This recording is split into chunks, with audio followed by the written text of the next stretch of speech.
බුදුරජාණන් වහන්සේ ශාක්‍ය වංශිකයන්ට දේශනා කරනවා ශාක්‍යවරුණි එක දවසකට කහවණු ලක්ෂයක වැටුපක් ලබමින්. එයා අවුරුදු 100ක් එක දිගට රස්සාාවක් කරලා යම්තාක් ධනයක් රැස් කරනවද. ඒ මුදලට වඩා එක දවසක් උපෝසත සීලේ ආරක්ෂා කරන කෙනා මහ විශාල පුුණ්‍ය නිධානයක් ජීවිතය රැස් කරගන්නවා කියල.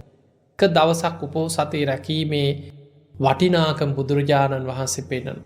අර මුදලින් සොලොස් කලාවෙන් එකක්කත් ඒක වටින්නෑ කියෙන්. දාසයෙන් පංගුවක්කත්.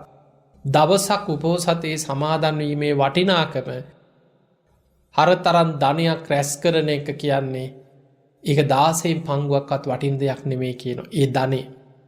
ඒ නිසා ඔබේ ජීවිතය තුළ ඔබ පුළුවන් තරම් පින් කරන්න උපෝසත සීලෙ සමාදන් වෙන්න පෝයට සිල් ගන්න එක පුරුද්දක් කරගන්න.